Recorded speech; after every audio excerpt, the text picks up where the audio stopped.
Well, good morning and welcome back out to another edition of Backcountry Trails. It's cold this morning. It's only, it was in the low 40s, almost in the 30s this morning when I took Otto out for his early morning walk. So it was a little nippy. And we're only about a few days a week from Thanksgiving. So I'm looking forward to Thanksgiving, the big turkey dinner feast as always. And I'm also looking forward to that cool weather that we can anticipate when we do hiking in the fall and in the winter. This episode is going to be an accumulation of basically the whole year's worth of my adventures working at the High Point Lookout in the Cleveland National Forest. My token one shift up at the Tockwitz Peak Fire Lookout, which we finally did open. In fact, I was part of the opening process. And a couple of clips of some of my patrols through the San Jacinto Wilderness. I haven't done a whole lot of hiking per se. I've done a lot of patrols in the San Jacinto Wilderness, like six of them actually, and found some really unique, interesting places. And I've seen some really interesting wildlife up at High Point Lookout. Now, High Point Lookout is closed already for the year. They shut down just in the nick of time, and according to this morning's webcam, there was actually snow at the top of High Point Lookout, which is a little unusual because it's only at 6,000 feet, so that gives you an idea just how low the snow level was. And of course, up in San Jacinto, this is what we've got in San Jacinto. That's the Palm Springs Aerial Tram Long Valley camera. This is a live feed from a few days ago. I happened to save it because it's only about 6 inches of snow there, but I'm sure it's probably 2 feet by now, as the storms are predicted to continue for the next 7 days. Also at Tockwitz Peak Fire Lookout, I've also been assigned to train 2 people that are new fire lookouts, and I was excited about that, and that was supposed to be coming up here in a few days, but because of the snow and ice at the upper elevations, that's been canceled. So I did see the San Jacinto Trail Report, John King's kind of sort of a acquaintance friend of mine from the lookouts. And I watched his video yesterday, and he was up at the top of San Jacinto Peak, and they got quite a bit of snow up there. He was post-holding mid-shin on the way up there. So, and he did talk about snow and ice at Humber Park working its way up until the slide trail. So I don't know how we're going to get up to Tockwitz Peak to close it for the season. We're going to have to wait for some of this snow to melt. I have a feeling that we'll get more snow, and then it'll probably warm up a little bit, hopefully enough to melt the snow and deplete some of the ice crossing dangers. There is one spot that's really dangerous, so hopefully we'll get a chance to do that and get it all closed up for the season, and then I'll be on my own. I'll be doing wilderness patrols, and that'll free me up for some much needed time to do some solo hikes out in the local areas and in some of the even non-local areas. Well, anyway, that's what this is going to be about. Kind of a collage of pictures and video and clips from my different locations that I've worked over the last few months over the summer. And in the meantime, I want you to sit back, relax, and enjoy my adventures in the San Jacinto Wilderness and the Cleveland National Forest up at the fire lookouts. All right, well, I've arrived. I've already had my coffee, so I can't have any more. But isn't that snow beautiful? That's awesome, huh? All right, let's get to it. Well, good morning and welcome back out to another edition of Backcountry Trails. Today I'm actually working today. I'm working at the High Point Lookout in the Cleveland National Forest, and I'm taking a drive up Highway S6, which is one of the more windier roads, but I've actually already completed the windy section. This is just a meandering road that accesses the Palomar Mountain Observatory and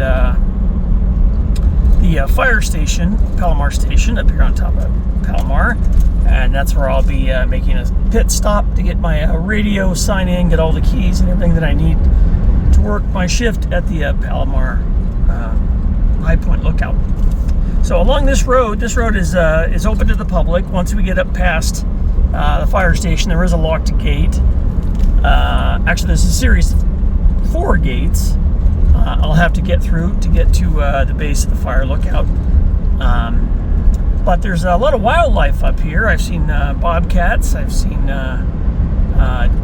pretty large deer up here, especially this time of year. And there's also potential to see a mountain lion or a fox And who knows what else. I saw a peacock up here a while back.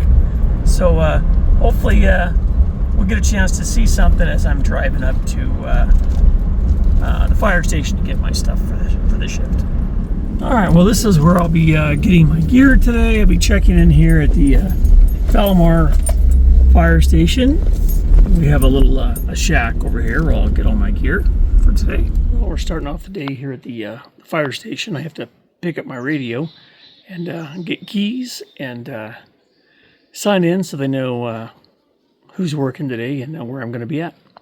And from here, I'm going to be heading up the road to the observatory and then working my way through a series of gates up a dusty fire road to the top of a High Point lookout to start my shift today. To the entrance gate. This gate is normally locked, and there's a punch pad over here. I know the code to it, so we're going to be driving straight up to the Mount Palomar Observatory, and I got to turn my radio down here, and the Hale telescope. And this area, you can drive up and park into a visitor area to the left over here, but because I have access to this road, I can actually drive literally right to the observatory. How cool is this? Most people don't ever get to see this site from their vehicle. There's several observation domes up here. There's the Hale telescope, the Samuel Oskin telescope, and this is a really good spot here. How cool is that, huh? You get to drive right here. See the observatory up close.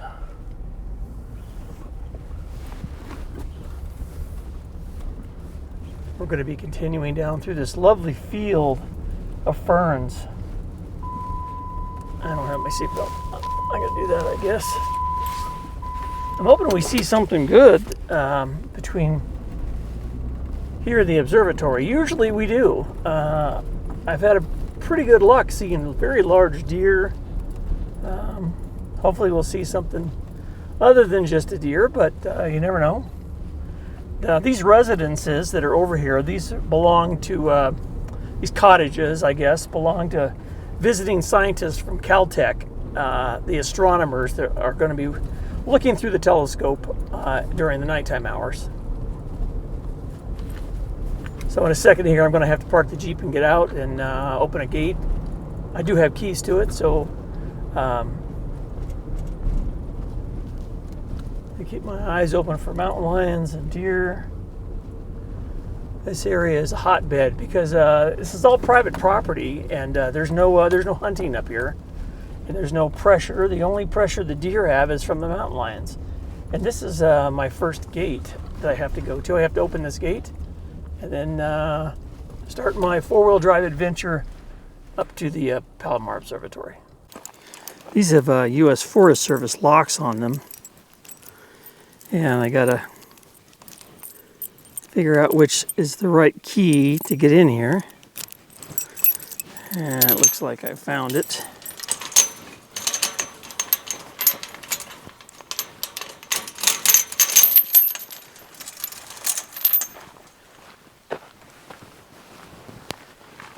Ought to be good enough to get the Jeep through.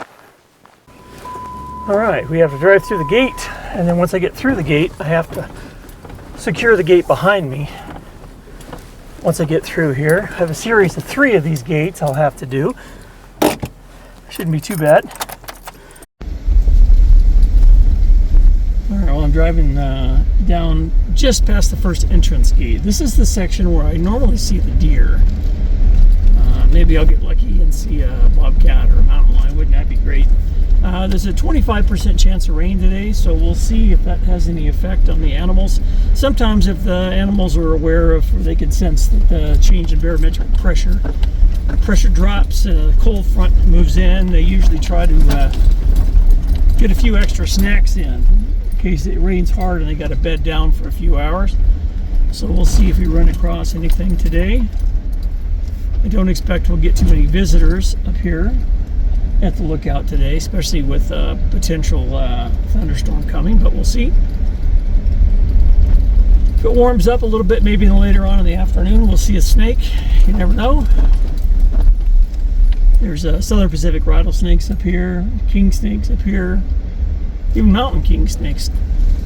I'm probably not going to find one of those unless I start turning over boulders. And since I'm the only one, I won't be able to leave the lookout and do a whole lot of reconnaissance, but we'll see what happens. The hardest part about this drive is you're driving directly into the rising sun. And it's just a killer. It's right in your view line, and it makes it very difficult to see. Once we get over the ridge here, you'll probably see what I mean. Maybe we'll get lucky today because of the cloud cover, and maybe it won't be so bad.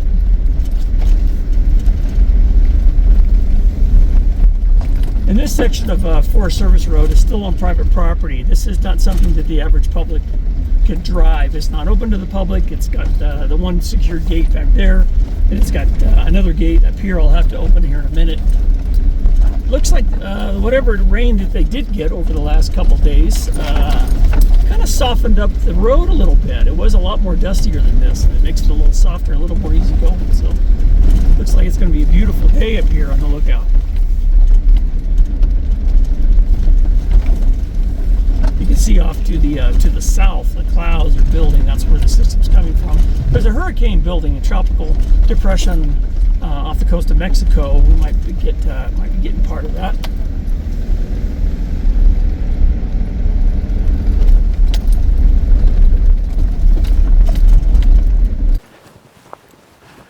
All right. Well, this is our second set of gates, and I have to do a double check here. As about 2 months ago, I was undoing the lock. I was bent over, and while I was undoing the lock, a Southern Pacific rattlesnake slithered right out of here and went right between my feet and up into the bushes. So I have to really be careful.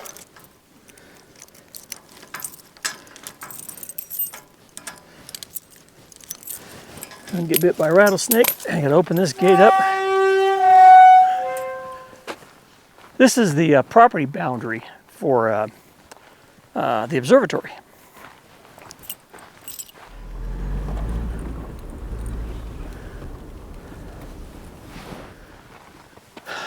And you have to make sure you secure these gates in the right manner, because if you don't do it right, the series of padlocks don't work, and then the next person that's coming up that might not have the Forest Service key might not be able to get in. So you have to pay attention to how these were secured. 2 gates down, 1 to go.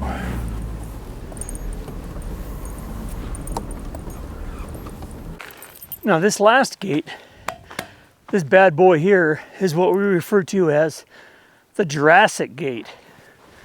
Jurassic Park.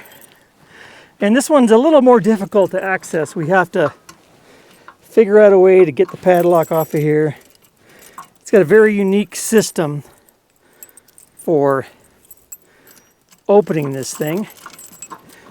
And if you're a geocacher, there's also a geocache in here.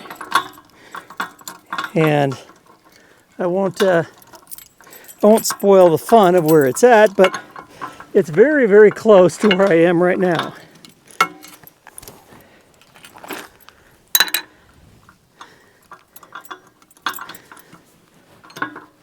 I don't know who designed this system, but it seems to work. And this gate is heavy.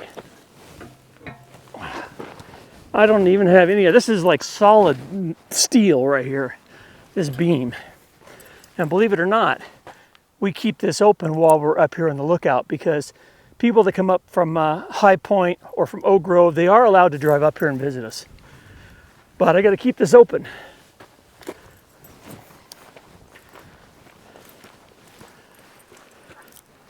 I don't want to lose my locking mechanism. I'll secure this back to the gate. All right, we are going to be driving up the steep part here. Going to be going up through the Jurassic Gate. I do not have to close this behind me because it's going to be open the remainder of the day while I'm up here on this ship today. Welcome to Jurassic Park. What do they got in there? King Kong?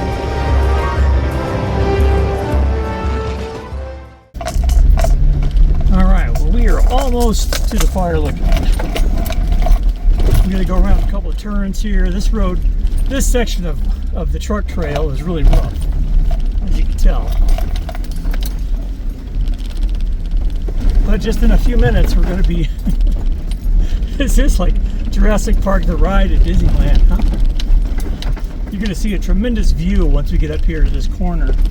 The lookout is just to my left, a couple hundred yards away, but we have to kind of go around the road here to get there.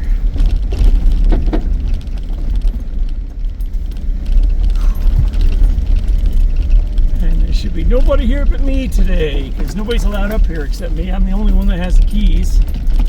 So it should be a good day today. I haven't had to deal with the sun in my eyes like I normally do. Maybe it has to do with the angle. There goes my seatbelt sign again, alarm. Okay, here we go. Now I can't see anything. As long as I don't drive off the cliff here. There we go. Got a marine layer at about 4,000 feet, about 25 miles inland. I have to actually make note of that. There's the observatory that we just drove by to our left. And right around the corner right here is the fire lookout. I'm not going to bother putting on my seatbelt now. It's a little too late for that. Wow, what a view up here, huh?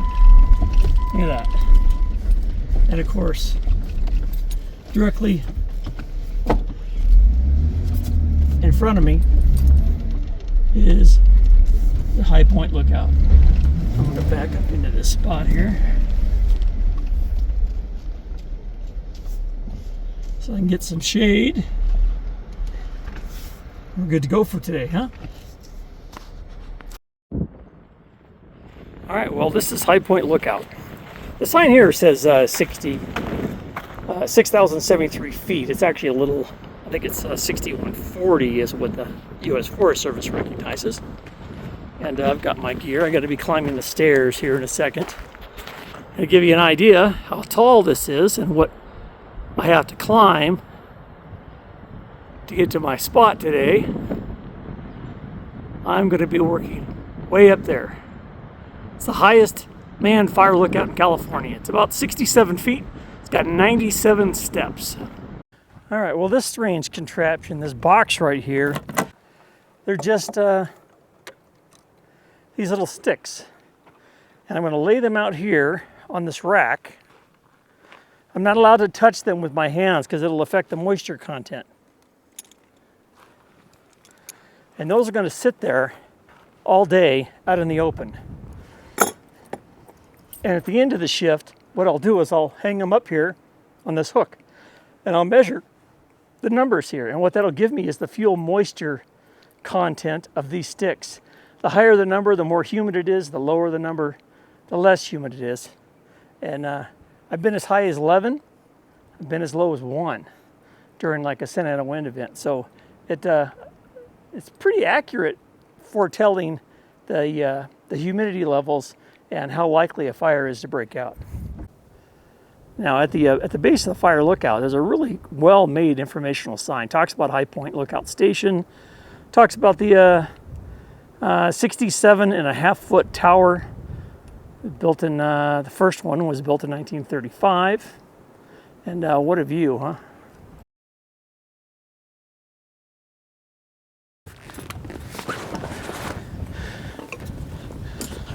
And because this is such a tough climb, you want to try to, believe me, you want to try to make this as few times during the day as possible.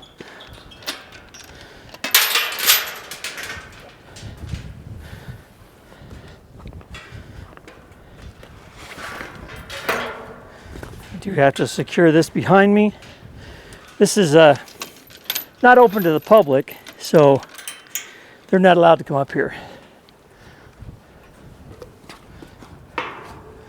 All right, let's get our workout in today. This day pack probably weighs 30 pounds. Got a lot of water in here, a couple of radios. Gonna get my work cut out for me. And also up here, we have another gate. All right, we have yet another gate we have to unlock. And this one is secured from the inside. So this way people, if they do decide that they want to come up here, they won't be able to get past this gate. You're wondering why these keys are on a lanyard? Because if you drop these and they ping pong down and they get stuck in a place you can't access, you got to hoof it a couple miles back to the ranger station to get the spare set. You don't want to do that. All right, let's keep going upstairs. And I'll shut this gate behind me. All right, I'm not there yet. I'm getting there. I'm kind of using my backpack and a lunch as a stabilizer. It's really windy, as you can tell. I had to secure my camera to the railing because it was blowing over. But I am getting there, slowly but surely. I have one more gate I got to unlock. This is a lot of work, isn't it? All right, this is the tough one. This one is really, really heavy steel gate, and it's got a counterbalance on it.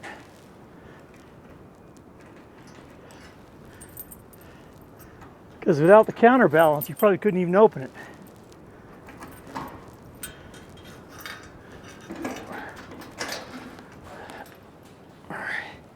It's even heavy just to open. And this gate stays open pretty much all day. I am going to secure the padlock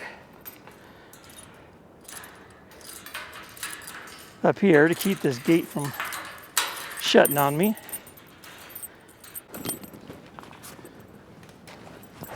Oh, man. All right, well, I've arrived. Well, we made it. Finally made it to the top. The High Point Lookout.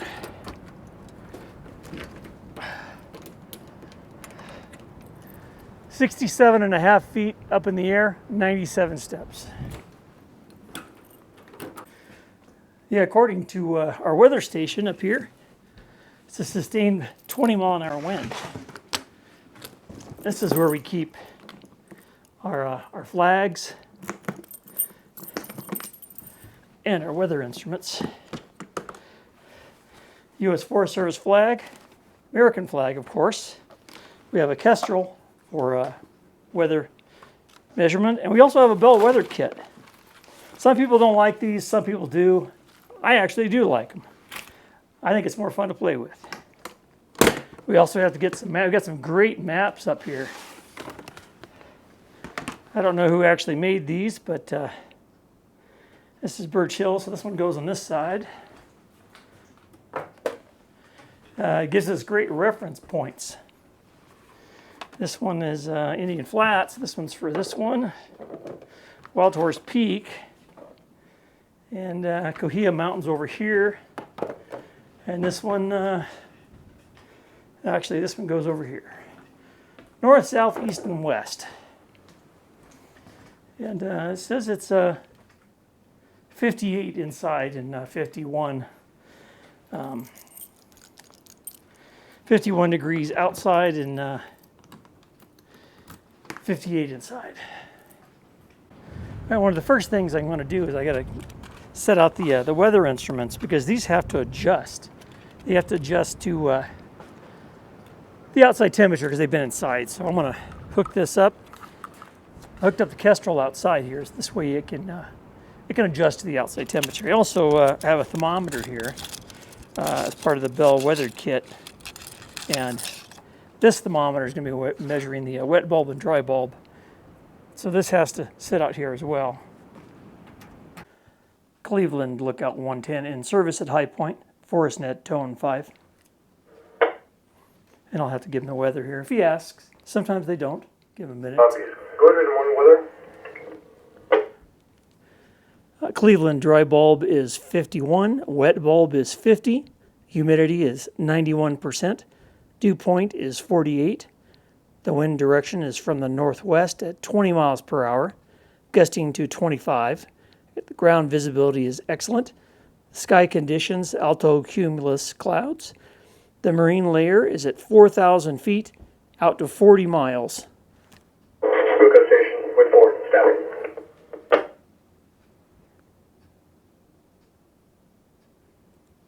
807. 807, there we go. KF6 215. That's our call sign, and we are in service. And wouldn't you know it, right after I go in service, fog layer is blowing over the top of the lookout. Hopefully this will all clear up in a little while.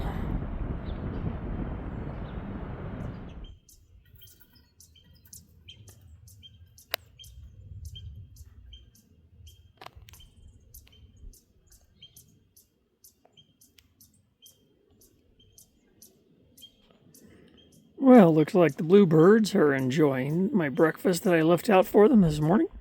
So it feels like a finch and maybe a couple of female blue jays.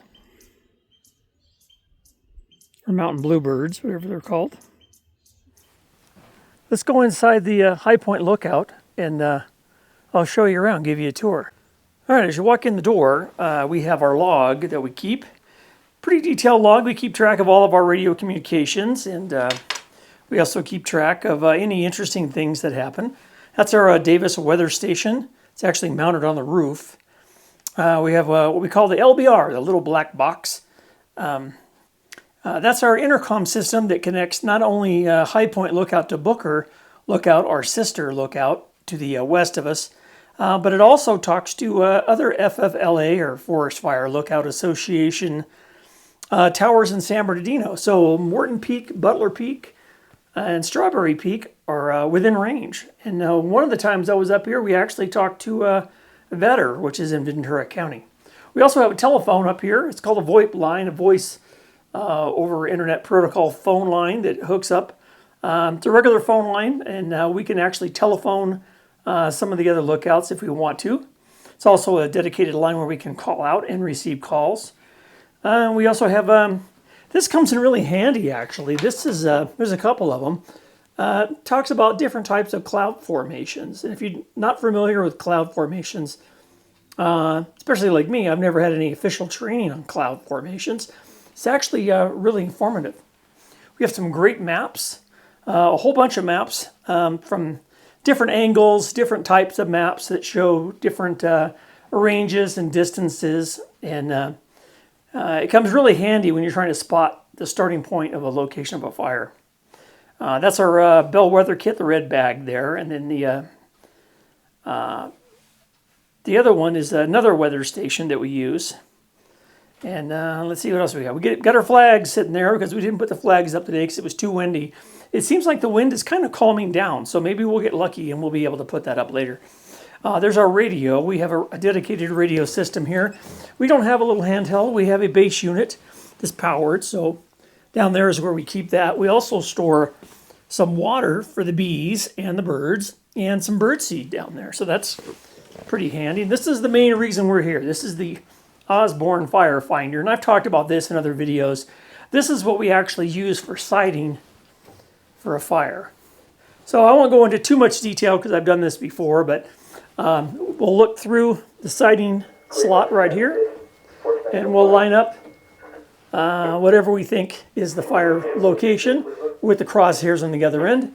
And then by looking down on top, the Osborne, every inch is 2 miles.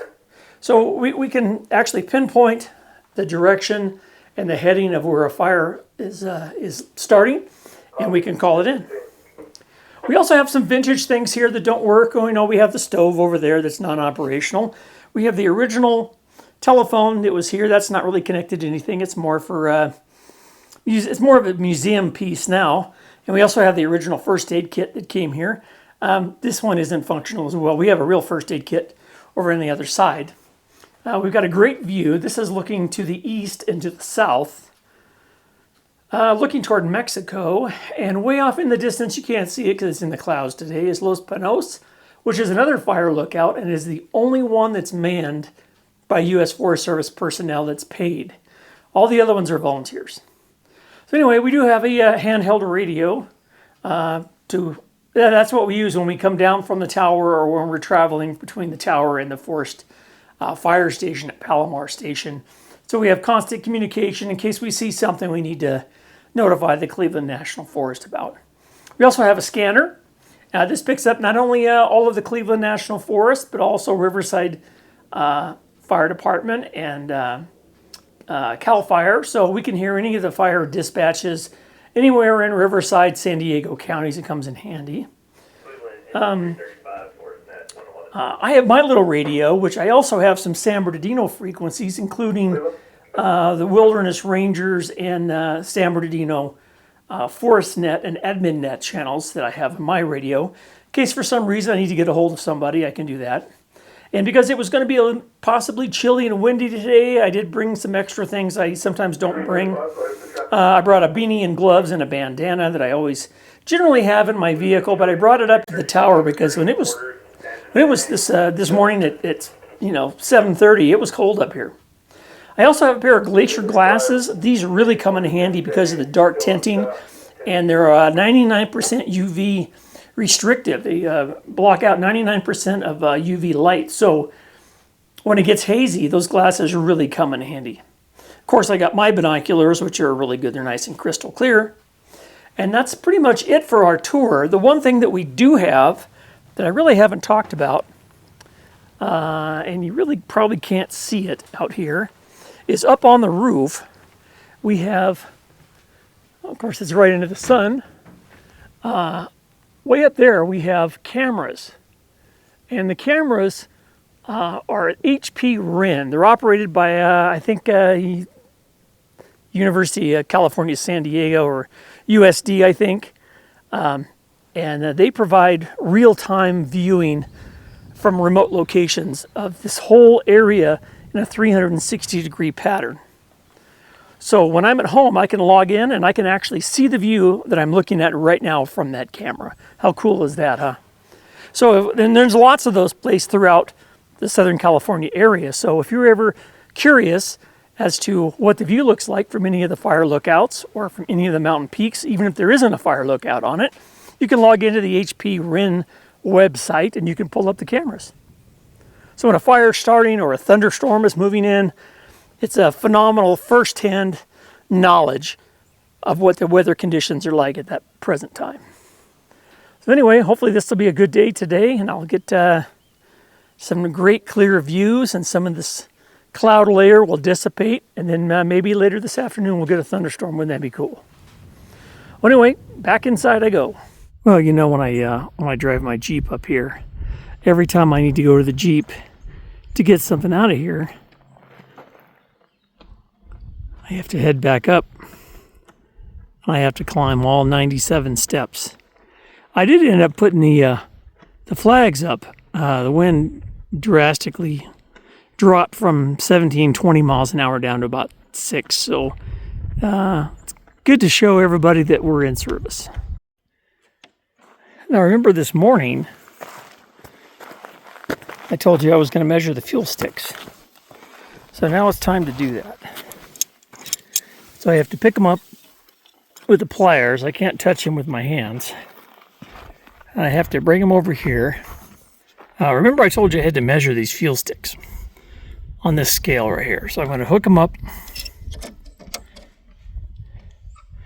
right there. And we're going to weigh them. It looks like they're hovering around 9. That's pretty good. Well, it looks like it finally cleared up. Looking to the east, I can see almost all the way out toward San Jacinto. It's still pretty bad looking to the west. In fact, Booker Lookout went out of service early because they couldn't see anything most of the day. But it's clearing up a little bit. The clouds have come in, and that threat of the thunderstorm it looks like it's back. This cell is building right here pretty good, and it looks like it might be raining on San Jacinto. There's also a pretty good cell developing over Toro. It's only 3 in the afternoon, 3:30, so there's still potential. Well, as the afternoon went on, the thunderheads kept building and building, and pretty soon we had a pretty good thunderstorm brewing just off to the east. It usually comes out over Toro and Santa Rosa peaks, and it works its way usually to the north, but on this occasion, it actually was working its way into the Anza Valley, and we started getting quite a few lightning strikes. In fact, one lightning strike struck just on the northeast side of Anza and started a fire. Luckily, CAL FIRE and the U.S. Forest Service got on it pretty quick because they had a crew that was fairly close, and they had some help from air tankers from nearby Ryan Field in Hemet, and they put it out pretty quick. But it was a pretty exciting time up there in the fire lookout while this was going on. Well, I decided to go ahead and split up the episode. It would have been over an hour long, so I thought this is as good a spot as any to make the break. This episode was primarily about High Point Lookout, the drive up to High Point Lookout, what I have to do on a day-to-day basis while I'm working as a fire lookout in Cleveland National Forest. And in the next episode, believe it or not, we are going to take a trip up to the Tuckeets Peak Fire Lookout in the San Bernardino National Forest, and we're going to open it up. And I'm actually going to be able to do a complete full shift. We only were open like 4 days before we had to close because of the incoming storm. But I was fortunate enough. I was actually one of the lucky few that got a chance to work up there at Tuckeets Peak and work a shift. So anyway, that'll all be coming up next in the next edition of Backcountry Trails. In the meantime, you guys take care. Have a good Thanksgiving weekend, and be sure and get some hikes in there if you can. And also don't forget to hit that like and subscribe button, and tell your friends about the channel. And stick around. In the next episode, we're going to be heading up the Devil's Slide Trail up to Tuckeets Peak. That'll all be coming up next. Stick around.